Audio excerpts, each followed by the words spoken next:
chosen to test this station's destructive power on your home planet of Alderaan, named the Sith Order. Bulky religions and ancient weapons are no match for a good blast force coming up on Alderaan. You may fire when ready. Welcome to Alderaan Explosion, the Explosion Network's official countdown to Star Wars Episode 9, The Rise of Skywalker. It's 70 days until release. My name is Dylan Blight, your Jedi Master, and joining me, my Padawans, Ashley Hobley. Hey, Dylan, excited to be here to talk about the movie that killed all Star Wars movies. Or Star Wars spin-offs. Wow. And Kieran Marchant. Hi, everybody. I'm here to talk about Star Wars and enjoy a good movie, installment, or story of this franchise. Very good. I was like, do you want to come back to that, Ash? Ash, I mean, it's not true. What's going on here, buddy? I listened back to our episode when we talked about this last time. Oh, did you really? Yeah, just get a gauge. And we're going, man, it's going to be so exciting when we get this Boba Fett movie, and we're definitely going to get this Obi-Wan movie next year. They're just going to announce it any time, and then 12 months later, they just killed off all the spin-offs. Yeah, but we're getting an Obi-Wan TV show. And we're getting a Mandalorian TV show? Like, it's almost better than we're getting TV shows. I mean, it's better for us, but, you know, it's a consolation prize. I should say, in case got so lost in the whole talking about the internet shitstorm that is Solo killed all the Star Wars, blah blah blah. We're talking about Solo, a Star Wars story this week. that's the movie we're discussing this week's episode. Which, yeah, as Ash, as we're just mentioning, then of course the previous season 2 of Alderaan Explosion was 3 episodes. 3, right? Was it 4? It was 4. It was 3. No, it was 4, wasn't it? Was it like 3 to lead up, and then was it? I thought it was 2 lead up and then that makes Solo. sense. Fucking 3 lead up would have been a bit much, I think. You could have done it though. We would have talked about Clone Wars for like probably 2 hours of one. Could have pulled something out of my ass for an extra episode. Yeah, I'm you sure. could have done it. Yeah, so that was the last movie we talked about. Yeah, so I'm interested now because you did listen back. Was there any other funny tidbits or anything that come up? Or... No? We all generally liked it. You've got to sell the podcast so people go back. I mean, you should just go back and listen to our review discussion of Dylan, Solo. is Ashley Hobley the Sith temple to the Jedi temple that is Alderaan Explosion? He's just the darkness that is slowly corrupting it and bringing in the internet memes and trolls. I mean, I can't wait till we get to The Last Jedi. And it's like, now this week we're here to talk about the other movie that killed the Star Wars franchise. Hey, I'm just saying, prior to Last Jedi and Solo, no other producer had been brought on to do any Star Wars movies. Wow. Now there has been. Wow. Wow. We're not going to discuss that this week, but so let's jump into it. So Solo, a Star Wars story. Of course, as we do every episode, when was the last time you watched it, and how do you feel about it comparatively with the most recent watch? Ash, you go first. I watched it day of release in cinemas. I think I liked watched it since. Yeah, I hadn't watched it since we saw it for the show. I feel like maybe I liked it a bit less. Obviously, not being in the cinema and having that rush of enjoyment of being there, like experiencing it all for the first time, just seeing like different elements to it. But I think overall it's still a solid, good. It's better than prequels for sure. Movie. So yeah, Solo. I enjoy Alden Ehrenreich. It's been like a year and a half since Alden his name. Ehrenreich, I think is yeah. Ehrenreich or something like that. I think is how you say it. Yeah. Yeah, he's good, and Chewie's great, and solid movie. Donald Glover's really good. We'll talk about him later. So, yeah, Solo. Karen. I'm pretty much in the same boat. I haven't seen it since release, and I enjoyed it. I remember enjoying it a lot at release and defended it a fair bit. And watching again, there is definitely several moments where I cringe at what's happened throughout the movie, of just different ways they use to explain different things. But examples in particular, like Han Solo, his name, okay. that super just makes me go yuck. Like just yuck. And I don't know why. I really don't like the there's something about all of the Wookiees in the mining planet that I really don't love, and I don't know why. Like, there's just, I don't know if they just look weird or it was just something. I think what was happening is, as a form of torture, they would shave their faces. Yeah. If that came out as the true thing, I'd be acceptable of it. But other than that, it's a solid movie. It's a fairly good movie. I actually don't hate on the actor's portrayal of Han Solo. I think the movie does pick up a lot when Donald Glover's on screen, just because of, his acting chops kind of come out, and he really portrays Lando really well. But yeah, it's a solid movie. Yeah, I was trying to check. I was just double checking on my ontrack.tv/Viva La Deal. So I'd watched it. Yeah, this was my fourth time watching it. So I watched it release day. I then watched it because I watched it release day. I was in Brisbane. I watched it then, and then I watched it when I got back, like a week later. Yep. With my friend down here. And then I watched it once when it released on Blu-ray. So this is my fourth time watching it. So I feel like I've got a good grasp on the movie at this point. But also, I'm like, every Star Wars movie, like, at minimum, I even think like the worst Star Wars movie, I would probably see at least twice in the cinema. You know what I mean? Like, I think you'd have to. Like, I don't know why. I can't remember the reason why I didn't go a second time for this. But I don't think it's a bad Star Wars movie. I would say there are definitely worse Star Wars movies, in my opinion. This Solo Listen has back an to this season of Alderaan Explosion. Solo has an interesting thing, I think, happening, because as of recent, like, people have started up this whole like hashtag make Solo 2 happen, and like it's got a really big fan base on internet at this point, which I personally, I'm like, do I need a Solo 2? I'm kind of like, no. There are elements within the movie which I'd like to see brought over, and their stories continued in different things. I don't personally want a Solo 2 though, but I've always been quite happy over the last 6 months or whatever to see this whole make Solo 2 movement happen, because a lot of the time internet movements to do with Star Wars are all about burning people and companies to the ground. So I was like, at least this is a positive one, guys. Like, you're not like fire Ryan Johnson into a cannon and Kathleen Kennedy and whoever else. I was like, okay, very good. We got, at least it's a positive one happening about this. But yeah, I remember when the movie was announced, I was thinking back on it. I'm like, Solo had the weirdest thing, because obviously Solo was fucked because everyone hated Last Jedi. Well, not everyone hated Last Jedi. The vocal minority hated Last Jedi, and then this movie was the one where everyone started turning on Disney and doing the whole like, we're not going to watch this one because you have ruined Star Wars and we're not going to support it. And it's weird how that's kind of like turned around a year later after its release. Now people are like, well, actually, we really like this one now. And I said some mean things back in the day. I mean, to be fair, Disney screwed the pooch with this one. They released it too soon, too close to the proper chaptered release of Star Wars. And then they didn't market it very well. And then they, of course, had all the behind-the-scenes issues as well.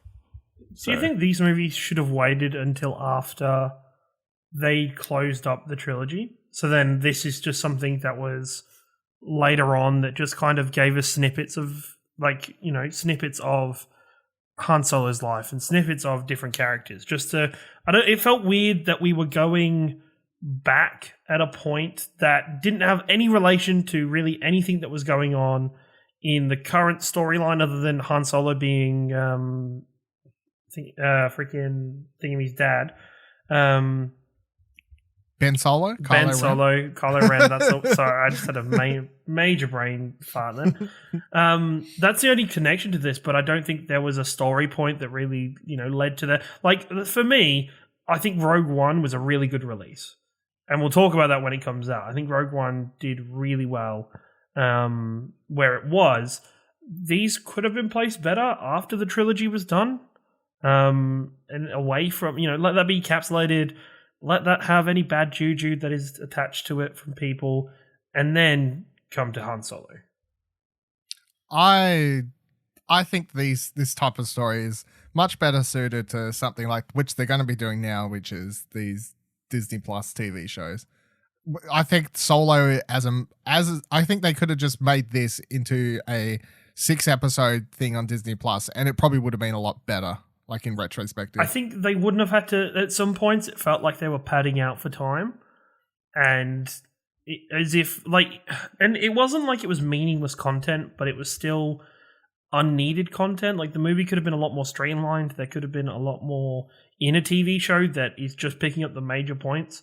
I don't want to see anything more from. I don't want a Han Solo 2 or anything, but I would like to see this iteration of Han appear in TV shows and appear throughout different TV shows and moments for Star Wars. Well, they could definitely make something that's not I don't know. Well, I would be okay with a show where he's a character in it, but not the main focus. Yeah. But then I don't know if other people would be okay with that because it's like, it's Han Solo. He has to be the main character. I'd be like, nah. He's not even the main character of the main movies. Yeah, exactly. So, but it's one of the most loved characters, I guess. But yeah, if I had to pick between this movie, which, as I said, I've watched it 4 times now. My feelings on it are, it's fine.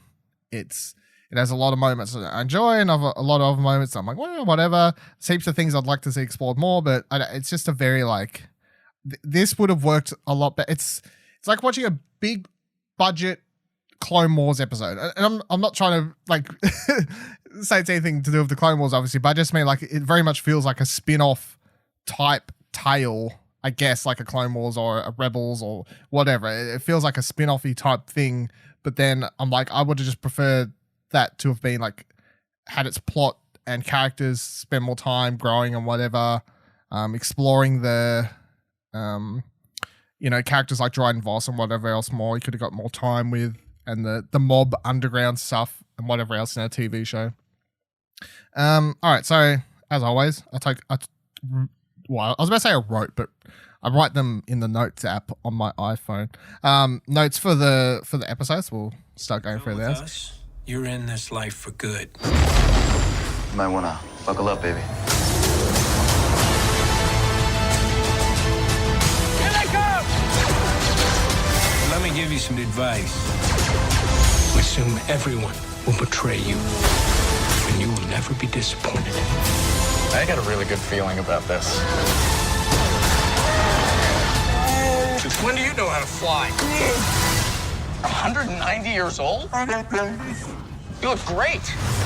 My first one was, it's weird they did an opening crawl just without the opening crawl lull, which is that when the movie starts, when you think about it, it comes up with several text title screens. It's like, blah, blah, blah, the world is this, mobsters, something like this, and on Corellia, blah, blah, blah, blah. It's like, it gives you an opening crawl. It's just not actually an opening crawl. Yeah. Which then, of course, Rogue One, everyone was like, that movie has a weird opening, which we'll discuss in a couple of weeks, of course, Rogue One. But that was the one part of that movie that even I'm like, it does have weird how it starts and then the Rogue One title card and whatever else.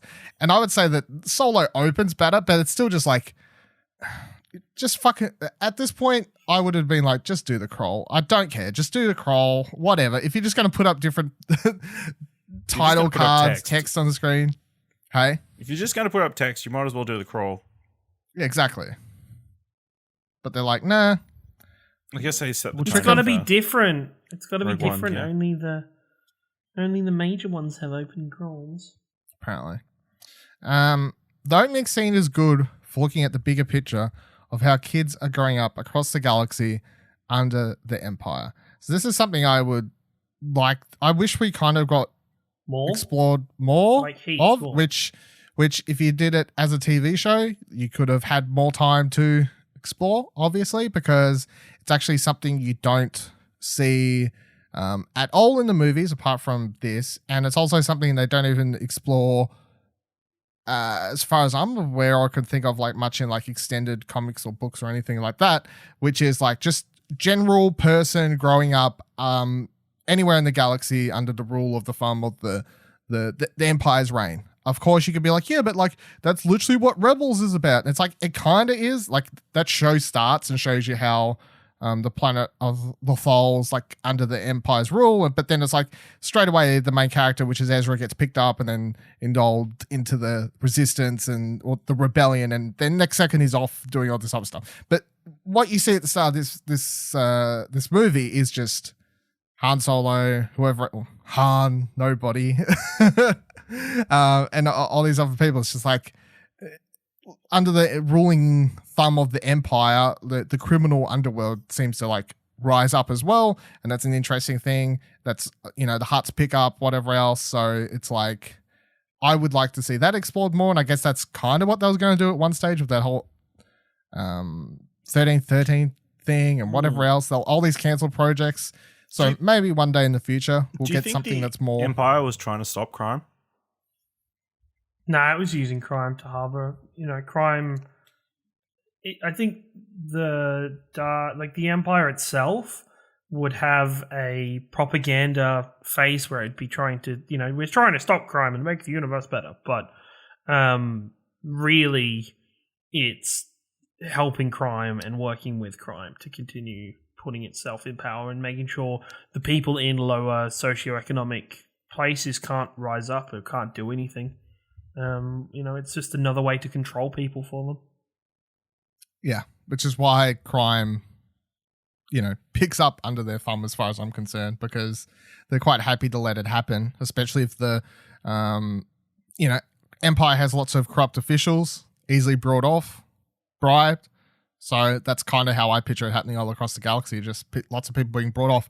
And this movie, even when you, they show you that even when you get on Dryden Voss's ship there, when they first get into the top and Han's looking around and he sees all these Empire officials, up there, and you can tell he's kind of looking at them like, the fuck? Like, why are all these dudes here hanging out with this? But yeah, I guess that gives you a picture of the bigger world, but we don't get really much time to explore it. Should have been a TV show. I wish you'd spent more time there. Are there taxes in the Star Wars universe? Definitely. How does the Empire make its money? Why we're not turning this into one of the prequels? We're not turning this into what was the Senate actually doing? Disney We're Plus. not I want breaking down. Oh my god! I want Ash. a Veep style Empire TV show. Will you just explain all the political stuff and the day-to-day running of the Empire? Thank you. Well, they go to planets, they point guns at people, they tell them, sign here and give us 50% of your money, or we'll just shoot ya. If you want Han to race off in his hover Ferrari, press 1. If you want Han to sit and double-check his taxes, press 2. Ashley picked 2. Yeah. I mean, I'll watch a show about Star Wars politics as well, but next thing I wrote was Han alone, Han lonely. Like it's just funny to me that when that dude does the whole Han Solo, like there's so many other variations of the word he could have picked. I mean, but of course to be he fair, says that was the solo, best but choice. So, I mean, not Han maybe alone. he is a wordsmith, a secret wordsmith, Han alone, forced to work This for the is Empire. like one of the most annoying answers to any question ever. And I know it's like, it's an answer, but just to have like it be just, it's like how people get annoyed about Rey's parentage being the answer to that question being they were nobody cares, get over it. That it's just, this random dude just called him Han Solo, and that's it. It's like, got him. I gotta be honest. Until this movie, I never once thought, why is You Han hadn't thought Han about Solo? it. I hadn't thought about it, but did it need to be answered then? If nobody because they asked could the have question? they could have literally started this movie and just had him being called Han Solo. Yeah, no one like would have blinked an eye. I don't think there was anybody asking the question, oh, is Han Solo a given name or something you've made up? I don't think that was a thing for anybody. People out there like, okay, where's the rest of his family? Then you're like, well, they got killed. There, that's the story. That all answers off, all questions done. But of course, no, they have to be like, and I don't hate it. It's whatever. It doesn't like make me go, damn you, Disney, you ruined. But I'm just like, it is a bit cringy. Han It's just Solo. ugh. Yeah. Next thing I wrote down was the quote, "It's their planet. We're the hostiles," which is actually, I'd say it's like one of my favorite lines and moments of the whole movies, where he's just like giving shit to that whole captain dude, where they're this brief montage you get, of course, of him like being part of the Empire and doing battle on all these planets or whatever, and then it's like, here's the plan, we're just going to go in there, blah, blah, blah. And it's like, well, they're fighting back. And then Han's like, yeah, of course they are. Like, we're the ones invading the fucking thing. Yeah. I guess the thing for them as well is it points out that Han never gave in to the Empire's propaganda, whereas a lot of the other captains or soldiers or people that have grown up solely in the Empire now are probably 100% brainwashed too. This is how the Empire is. Why aren't people rolling out red carpets when the Empire arrives at their planets and asking them to take over? Yeah, and it definitely gives you, like, using Han as the character in this moment. It's like the first time in the movies, other than Finn, which is a bit different because that's like a First Order thing and this is the Empire days. But it's like the first time any character in the movies from the Empire side of stuff, you see that it's just like Han. There could be other people like Han out there, you know? They sign up because they need a job or they need a reason to escape their planet or whatever. To be like, yeah, when they blow up the Death Star, were all the people bad? They all need to die. You know, Han could have beaten on that for all we know. BL champ, I guess. All right, I wish we got more of this Beckett team still. They all make a good team together and was cast really well. So that was like one of the, I think that's probably still my most disappointing thing. And once again, it's like, should have been a TV show. When they, of course, announced the movie and all these characters, you know, if you go listen to those episode 1 of last season when we're talking about all the characters that were announced for Solo prior to going into the movie, I was really looking forward to it because I thought all of them looked cool. I enjoyed the cast. I like how there was some alien, you know, you got the Jon Favreau voiced alien thing. Woody Harrelson as like a cowboy. Han's like semi-inspiration father Woody Harrelson or whatever. Playing the same role he's played in pretty much everything, but... Yeah, but in Star Wars, it was like perfect. He's so good. He's so good as Beckett. It's just like, it's perfect for him. Yeah. Thandie Newton, enjoyed her. Like, the whole thing is, I enjoyed the team. I would have liked to have seen more of them. Yeah, but it would have been good if they'd run a couple of jobs, you know? Because then you could believe that Han becomes a good smuggler and does actually learn something. And that Woody Harrelson's character was an actual mentor. Yeah, that's the thing where, for the build-up for this movie, I remember being like, oh, we're going to see a mentor-pupil relationship between Han and Beckett. This is going to be really cool. I'm going to be really interested to see how Han learns and how Han cuts his teeth. And, oh, that's it, eh? Oh. They did 2 missions, and then he kills him. Yeah, it's just, Like, it kind of goes... Sometimes, if you just don't have the time, which you might not always in movies because other things are more important, there's one of those times where I'm like, just even a 1-minute montage would have gone so far to kind of sell the audience of like, look, Han's been with this crew for this long. Look at all the things they've been doing. You know what I mean? And then when you cut to the mission that it cuts to, the one that they go do, that all goes haywire and they all end up dying, it would have added a little bit more weight to it. Like, you would have known they'd been around for some time. You would have had like known that him and Beckett have been working together for however long, you know what I mean? Just the other 2 deaths would have been more impactful as well. Exactly. And it would give Han a character arc in the point of this is why he has such a small inner circle as a smuggler, is just because he tried it once and it got really fucked up and everybody died. So he's just been kind of like, fuck it, me and Chewie, that's fine. I don't like big teams. It's just, it would put a lot of effort into continuing to build Han's character. Yeah, because I understand, like, the whole thing is that when they're there, when he first meets them, it's because Beckett is trying to steal a certain type of ship they need for the job. But I'm sure you could write around all of this, have them go do that job, succeed, montage, like make that a quick job. I don't know. Like, there's ways to write around this. So there's other stuff in the movie that could be removed to allow time for this stuff. Yeah. So I wonder why they even had Chewie here, just as slave labor. I don't think that's something I ever considered the first time I watched it. I was like, oh, because it was all the shock factor of Chewie, like, oh, this is how him and Han meet and all these sorts of things. But watching it this time, I'm like, why'd they even have him there? Because I'm assuming it is just for slave labor purposes. But I'm like, are they other Wookiees there? But surely not, because if there was, then Chewie wouldn't have left without saving them. You know what I mean? So they've got one Wookiee as... He doesn't look like he's in a position to be a slave, though. Like, just because of the place that he's in, like, it looks like he's just more of a captive than he is as slave labor. Because but anybody's, I don't know, he just doesn't seem like... He seems too risky to send people in. Like, he's going to kill somebody before they get him under control to do something. Yeah, so then it's like, why is he there? Yeah, exactly. It's Disney Plus, give us the Chewie prequel movie. Series, yeah. Just subtitled. Yeah, the Chewie movie. The sequel. The series.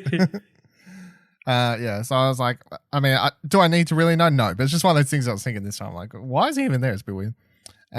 Dryden is a scary kind of dude. Introduced killing a guy, scarred up face. I like him. And that's Paul Bettany is really good as this evil motherfucker, I think.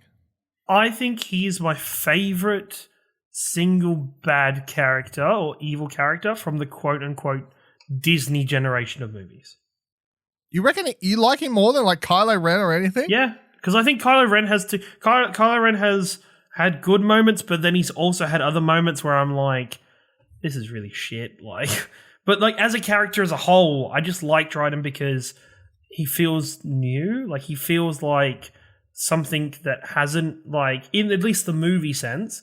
Yes, there are characters in Clone Wars like him, but in the movie sense, I think he explores new kind of substance and embodies a new way of being a bad guy for the whole franchise. That's the word. Yeah, that's a word. I really enjoy him. I kind of get what you mean. Like, he's not a false bad guy or like a Imperial bad guy. He's not an Imperial bad guy, and I actually feel like he could kill the main character. There's a lot of the other mobsters, like the Hutts and stuff, where I don't feel that sense of they're going to kill the main character. I just feel like they'll get their goons to kill the main character. They'll get their goons to kill the main character, or it's just going to be hokey cokey James Bond style. We're going to put them in a slowly. Yeah, we're going to put you in a situation that you can clearly get out of. Like, Dryden doesn't give me that sense of... We're going to drop you into a Rancor pit. Yeah, exactly. Like, Dryden's like, no, he's just going to fuck you up himself. Like, he's just unhinged himself, which I really like for Star Wars. Yeah, I enjoy it. Like, the whole... Especially after they have the whole meeting and then when they're all getting up to walk away eventually, and it's just like, if you fail this time, I'll have to kill you. Like, I'll have to kill you. Yeah. And like that first scene we introduced to him, where he's just like straight away the first time you ever see him on screen, it cuts to that shot and he's just like slitting that dude's throat or whatever. It's just like the camera cuts him right after he's like finished slicing or whatever, and then it like tells the other person, like puts it down the tray or whatever, and he's like, take it to my office. I might need this later. It's like, oh, why? Why would you need that later? You're about to speak to Beckett. Oh, I understand. So he's really, really good. So when they walk into the Dryden Voss's ship thing or whatever they call it, don't remember the official name. It's a yacht. I wrote down the yacht thing.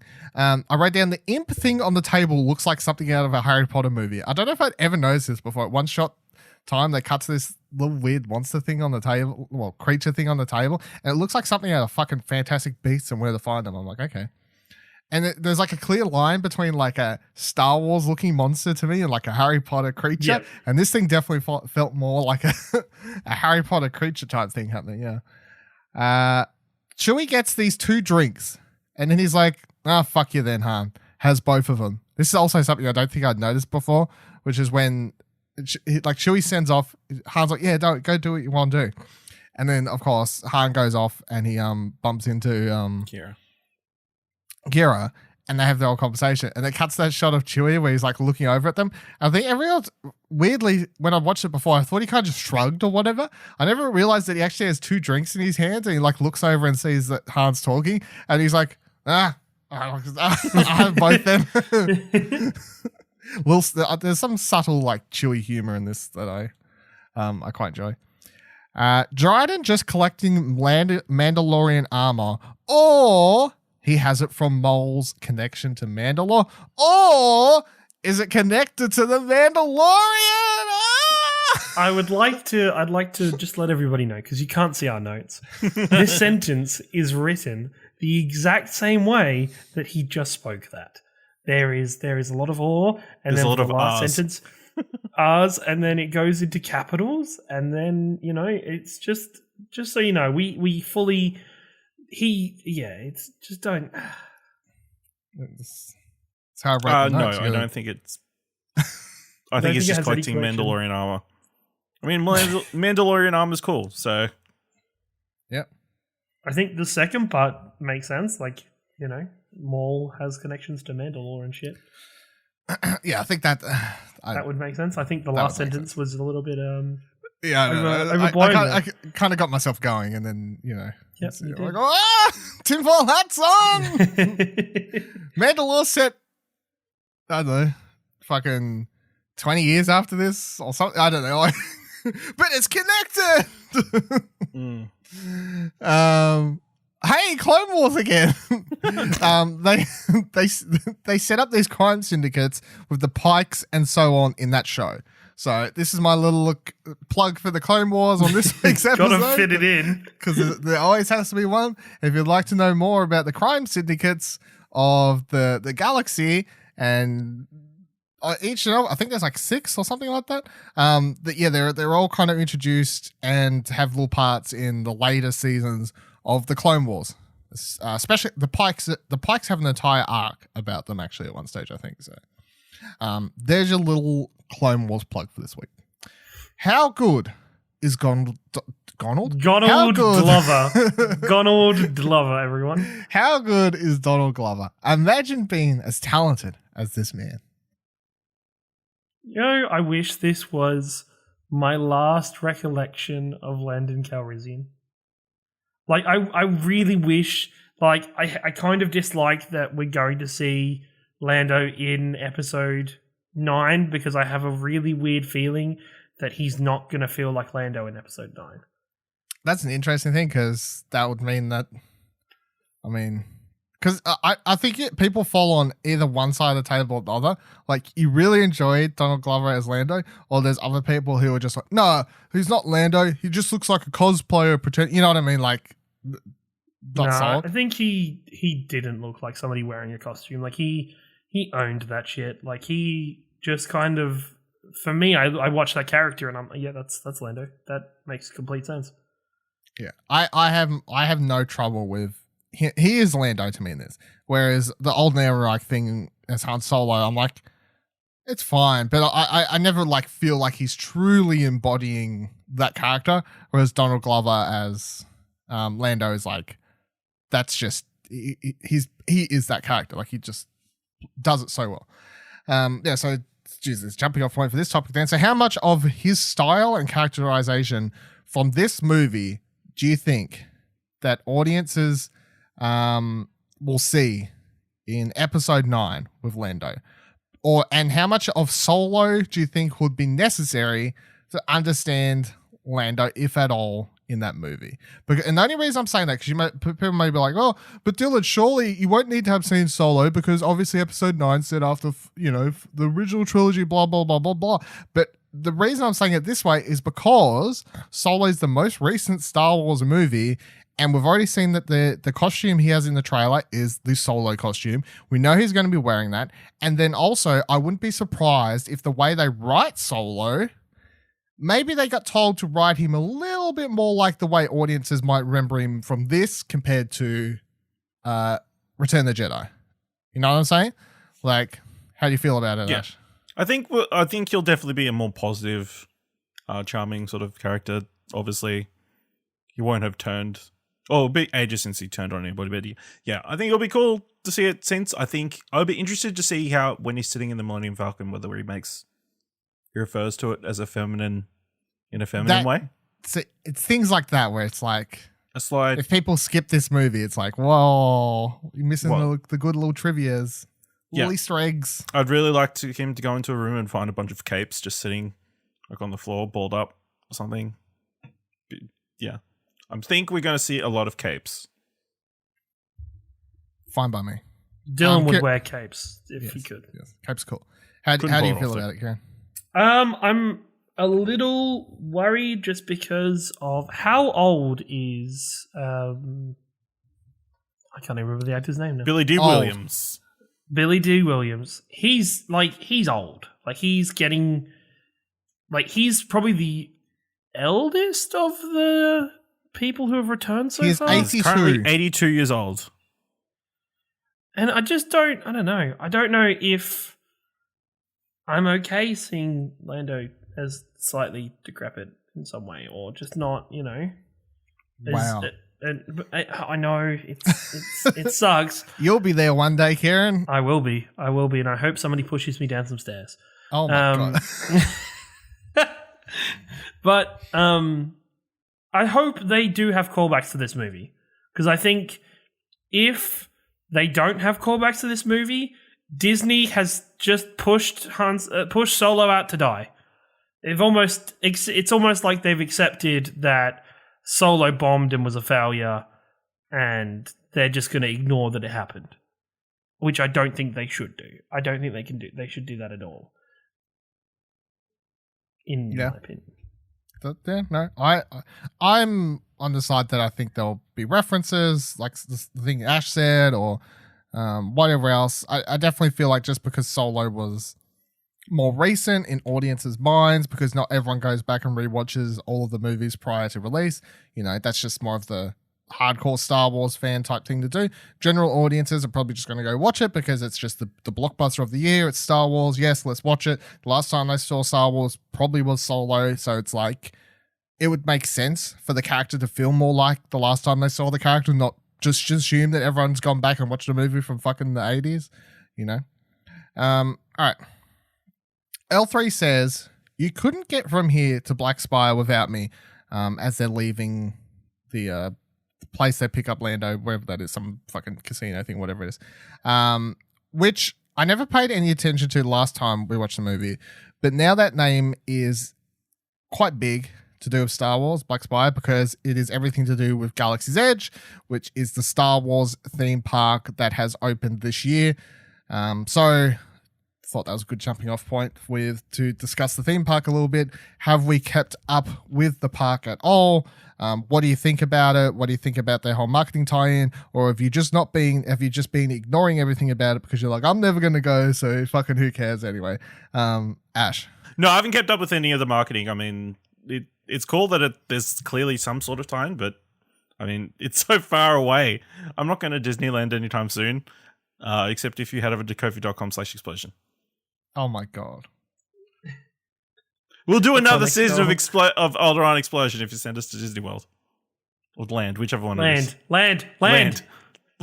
Doesn't even know where he wants to go, and he's asking for fucking $10,000 donations. Isn't that how it all works, though? I mean, okay. Kieran? All right, let me fix the warp drive on this ship right now. I haven't kept up with anything too much on the marketing side of things. Of course, I've seen just through social media of people that I've followed, of people taking pictures at the Millennium Falcon and just taking pictures in Galaxy's Edge, and everybody just getting their lightsabers and everything. I haven't seen heaps. It's something, if I was going there, I'd probably read up more about it and look into it a lot more. But if they're, and I'm presuming just based on the fact, if they're putting in more content in their comic books, movies that talks about Galaxy's Edge or talks about the different things that featured in Galaxy's Edge, good, more power to you, Disney. Good job being subliminal messaging and shit. Yeah, so it was like, for people, well, actually, I kind of assume maybe not a lot of people know, but so I was trying to find like a just brief description for the theme park that I could read for people who haven't been keeping up at all, or maybe people have no idea that a fucking Star Wars theme park even opened this year. But I'll just go over the Wikipedia because it's the best I can find. So the Star Wars Galaxy's Edge is a theme area inspired by the Star Wars franchise, located within Disneyland Park, a Disneyland resort in Anaheim, California, and Disney's Hollywood Studios at Walt Disney World Resort in Orlando. I mean, I was right both times. Hey? Fuck, both. you were right. Jesus Christ. The area encompasses 14 acres, blah, blah, blah. At each part. Galaxy's Edge is set within the village of Black Spire Outpost on the wild frontier planet of Batuu. It features attractions, shops, restaurants, and entertainment offerings. So instead of the thing with Galaxy's Edge as a theme park, because, and this is a point of contention, I've seen people on the internet kind of like either hate it or love it, you know, of course, with anything to do with Star Wars or the internet. Instead of making like a theme park that's like, here's like the Jakku section and here's like the fucking Tatooine section, you know, they're very similar. They've got sand, but they're different, you know, like here's the Endor section, you know what I mean? Like instead of like putting up heaps of like famous areas from all the movies, what they've done is they've set the theme park in a set period of time and place and setting. So what that means is that Galaxy's Edge, I think the official description is like it takes place after episode 8, I think, like timeline wise, or just before or something. Anyway, it's around that time. Story events are set between the films of Episode S, The Last Jedi, and The Rise of Skywalker.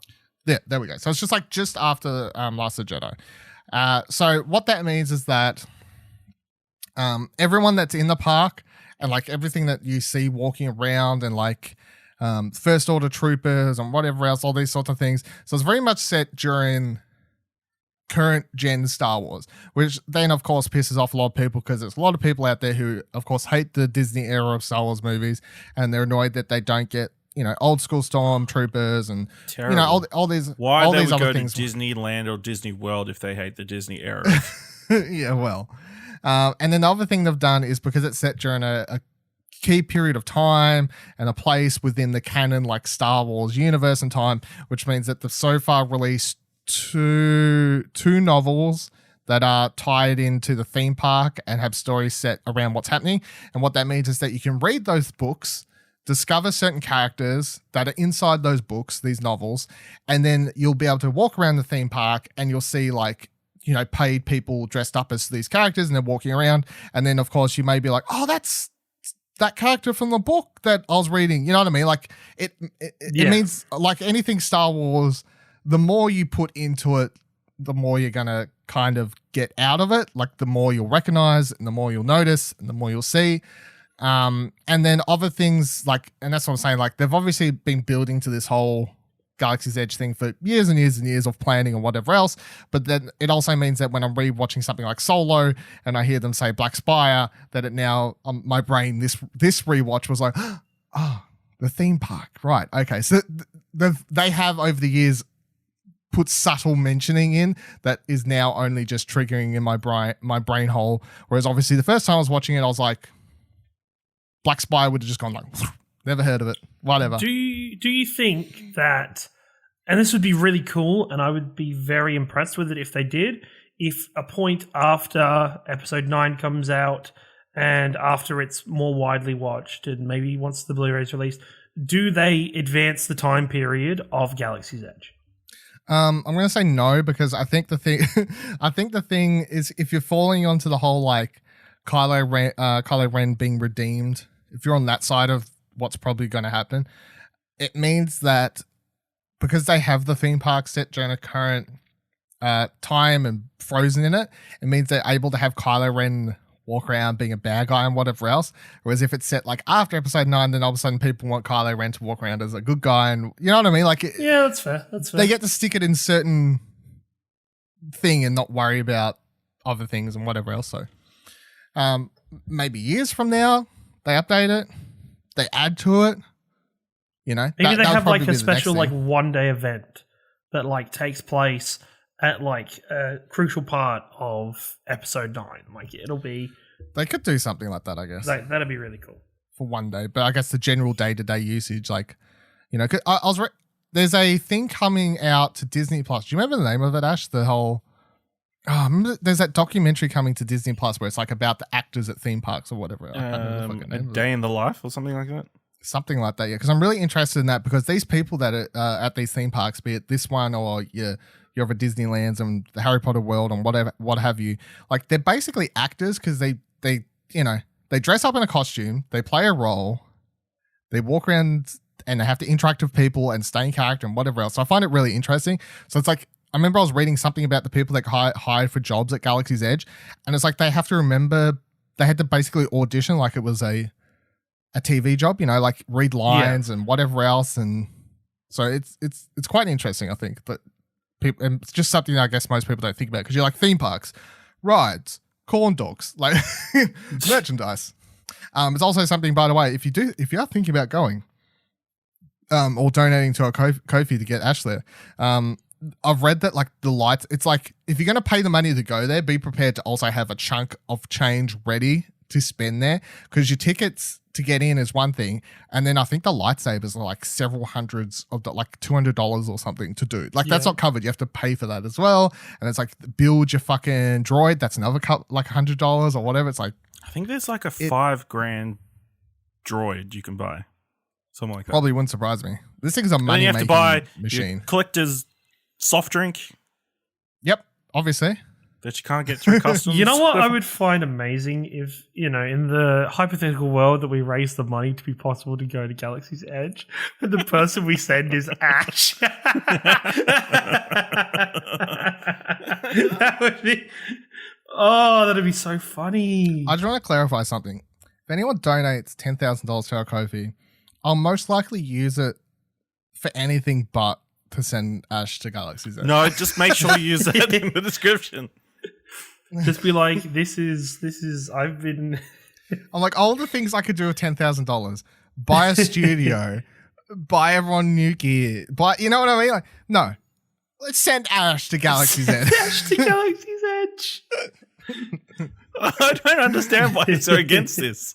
Because I can't go. Oh, it would be so funny though, just to see Dylan have to cope with Ash talking about Galaxy's Edge, or like in the webcam shot that we see of Ash while we're recording, he just like gets the lightsaber hung up or whatever on the back wall, so Dylan always has to see it. Or that'd be so good. It'd be so good.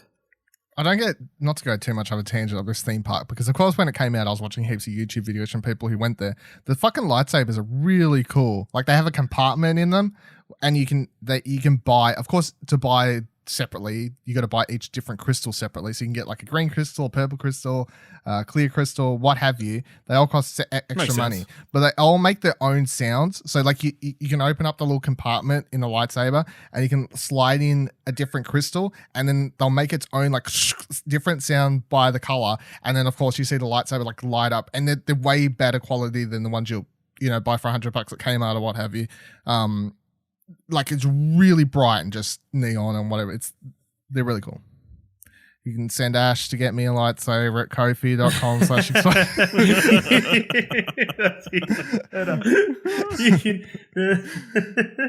And if you donate $20,000, I will go with Ash. Yeah, that would be good. Kieran will come with me. That seems responsible. All right. Should continue on here. We're fucking talking about galaxies. I'll continue fanboying over there. I really enjoyed the castle run scene. It's like crazy Star Wars fantasy stuff, and I eat it up. I think as far as like in the movies, it is like one of the most batshit nonsense, like kind of crazy fantasy things in the Star Wars movies. I think like they basically go into this netherworld region of space that you don't see in any of the other movies. They bump into this humongous creature in space that you've never seen anything like that in the movies before. You've seen something inside an asteroid or whatever, of course, and big underground sea creatures or whatever, but this is like a fucking demon from another dimension, and they're talking like black holes and whatever else.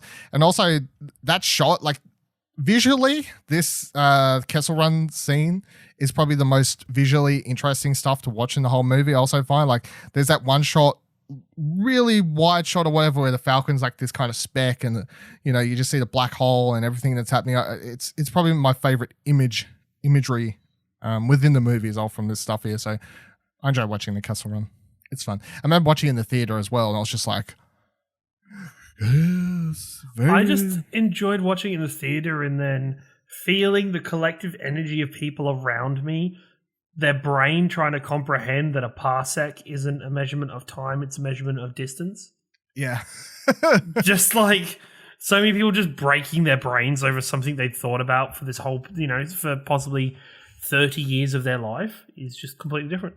It's not what they thought. And, that's everyone's fault because they just assumed it was a measurement of time, not distance. So, well, it's got sec in it. What would it be?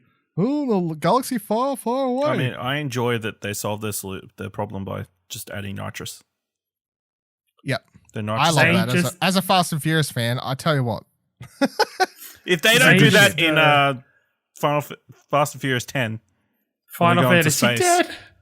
10. Yeah, when Vin Diesel goes to space, they'll be getting Ron Howard. I'm surprised Vin Diesel direct. just. I'm surprised Vin Diesel just didn't appear in in the cockpit of the Falcon as they're like flying off and be like, now this is family, just. It's about family. I want more Ethan's nest. I like seeing different parts of rebellion spring up. So for the second time, I feel like I'm like, is this an important person in the history of Star Wars? And the answer again is no. No, like it's just just the reveal, the way they reveal it. You get the impression it's someone important.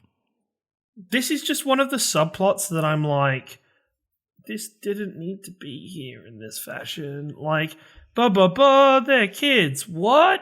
Holy crap! And you're like, oh, okay. Well, I like it because it's an overall like thematic thing they've had going on. Because you got to remember Solo's being like written and whatever workshopped at the same time, like Rebels is happening and whatever else. And as far as I'm concerned, I think it's just like an overall thematic theme thing that they were doing at the same time at this time at Lucas, because it's like Rebels, we're showing you how like this group of people managed to start a rebellion, and over here we've got like Ethan's Nest. They're like starting Saw Gerrera and his Partisians. How do we say it? Fucking hell.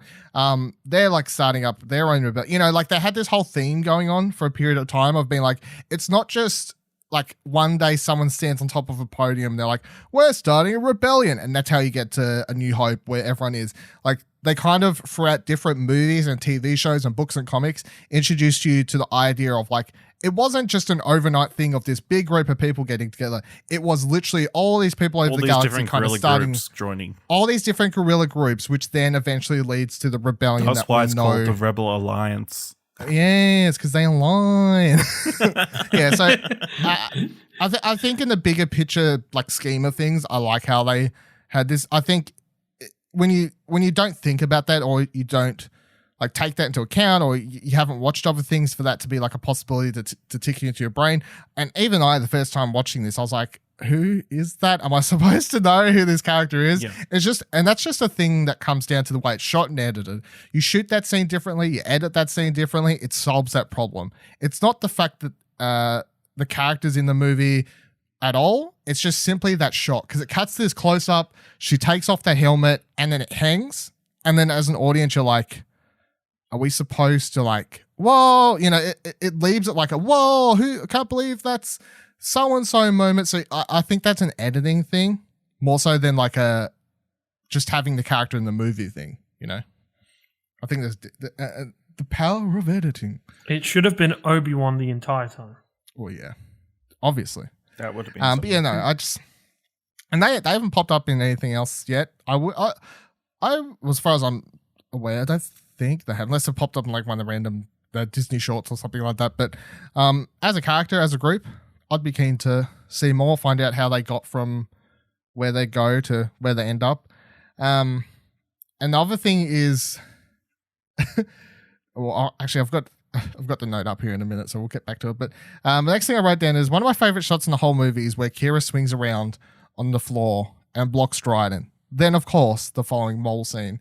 There has been rumors of a TV show spin-off focusing on her or at least the underground faction stuff, how would we feel about a Qi'Ra spin-off, or like even if it's not called Qi'Ra, but like whatever Crimson Dawn series starring Emilia Clarke type thing? Would that be a Disney Plus show that you would be interested in watching, Ash? Yeah, Emilia Clarke is obviously a great actress. I'd be intrigued to see where she goes from here. I mean, how bad does she get, I guess? How dark down the Crimson Dawn path does she go? How far away from Han does she get? I mean, it'd be interesting to see, at the very least. Is she Rey's mother? Oh my god. That was a thing. Hell. That was a thing before this release as well. As fucking. Kieran, would you watch it? I'd be really excited about it just because I feel like having this movie and having where this movie ends gets rid of a lot of the slowness that could have possibly been in the season 1. Because you would think if this was just a show without this movie, the season 1 would be her getting up over Dryden and proving herself a little bit. Where now this show can just start from a running position. It can just go from her already being enveloped and kind of somewhat proven in the faction itself. Episode 1, she's meeting up with Maul. Whoa. That's where she leaves here. She goes to meet Maul. You start the TV series of her meeting with Maul, and then you get to see her rise through the ranks and run Crimson Dawn. It's not a bad thought. No, well, there have been rumors around a Qi'Ra spin-off of some sort. What exactly that would be, don't know. But I mean, her schedule's opened up. You'd be crazy not to utilize her if you've got her on contract, to be fair. That is true. That is very true. So then I said, Warwick Davis plays all these characters in Star Wars, but his one returning role, I should say, is Weasel, the character he plays in The Phantom Menace. But when he returns as Wicket in episode 9, he'll have played 2 characters in 2 films. The character he plays in this and Phantom Menace, Weasel. It's weird. What did you call him? Weasel. Oh. The character Weasel. It's the one in the Phantom Menace when it cuts that shot of Jabba and like he's there like cheering next to him in the pod races or whatever. Yeah. And then for whatever reason for this, they're like, and they have said like behind the scenes and stuff, they're like, oh, the whole backstory is like once the Empire takes over, like everything just kind of goes for shit for him and whatever else. So he joins the Ethan's Nest and whatever. So, and my last note I had was epilogue scene with Han and Lando is the closest they are to Han and Lando in episode 5, which I think I mentioned in the original podcast as well. But I definitely feel like that last scene with them coming in and Han like embracing him and, you know, all this, the banter they have in this scene is when they finally reached like their potential full marks of finally being like Han and Lando. They're frenemies, or, you know, they're whatever you want to call it. Yeah. Rivals. With friendly problems. Rivals with problems. Yeah. Yeah. So I still enjoy that epilogue scene. Like, yeah, like, makes me smile a bit when he pulls that one over Lando, and like Lando looks down and sees his cards gone. And I'm like, oh, that's funny. Yeah. I still enjoy it. And then of course that is it. So the last thing for this episode, as with can I just say one more thing? Yeah, it's interesting watching this now with L3. Now that Phoebe Waller-Bridge is sort of blown up since the movie's come out. Oh yes, yeah. So having seen her Emmy award-winning now, Emmy award-winning actress Phoebe Waller-Bridge, seeing her play that role is amusing now that she's such a bigger thing. She apparently also helped write some of the dialogue for this or whatever. Like it makes sense. Yeah. Especially that scene where her and Qi'Ra in the cockpit of the Millennium Falcon. That feels like something that would be it's like out of Fleabag. You know, Lando's got a thing for me. Oh, of course, you know. Does that work? It works. Yeah. That's quite funny. Definitely sounds like it was. So where are we going to rank this one? Of course, if you don't know so far, all 3 of us has the exact same rankings so far, which is we've got episode 2, episode 1, and then episode 3. And we'll see where Solo shakes some things up now. Ash. I would say Solo is the best one so far. So you're putting it at place number 7. Kieran. I would put Solo in place number 8 and move Revenge of the Sith up to 7. Ooh. We finally got some plays happening. We're finally not all the same. Not all the same. Things are happening. And I'm assuming you're going to do the same thing, Dylan. I may shock. And You're Horizon. no. Whoa. You're not. I'm only reacting because we can see what Dylan's highlighting in the table we have on our notes. But I may shock. I'm going to move episode 3 from 8th to 7th. Right. So we'll start there. But what goes? I'm going to move the Phantom Menace from 9th to 8th. No. And I'm going to put Solo at You're 9th. putting the movie that has This Is Pod Racing over this? Yeah. Oh. Oh. I don't. Sorry. Oof. The ranking wars begun. They have. Oh, God. Oh, Yoda's back on the show, everyone. Turning up for the rankings. I just feel good now looking at this whole system because, those 3 other episodes, it's like, yeah, same. And Solo comes in Solo and just stuff like- fucks it. Solo's just like, I'm just going to ruin it all. Things are finally spicing up in here for once. Okay, so that'll be it for this week's episode of Alderaan Explosion. Next week, we will be discussing the final 4 episodes of Star Wars Rebels. We won't be ranking them. We're not going to put those into our table because they are not movies. They are TV episodes of Rebels. But we will be discussing them. So watch all 4 seasons of Star Wars Rebels before next week's seasons. all of the seasons. Just watch all of the episodes and you'll be up to date. Or otherwise, just watch those 4 episodes if you've seen them before, even if you haven't, or if you don't care about them, I'm going to do my best next week to kind of give a brief overview of what we're talking about if you don't want to watch them, because I think it'll make for some interesting discussions. So whatever you want to do. Please make sure to share the show on social media and tag @ExplosionPod if you're enjoying it. Tell your friends and rate it on Apple Podcasts or Podchaser. Alderaan Explosion is a Darth production of ExplosionNetwork.com, which is where you can also find what you want to watch, our fortnightly movie and TV podcast. You can follow me on Twitter @VivaDil. You can follow Ash on Twitter @AshleyHobley, ASHLEYHOBLEY. And you can follow Kieran on Twitter @YaBoyRingo. May the force be with you, always.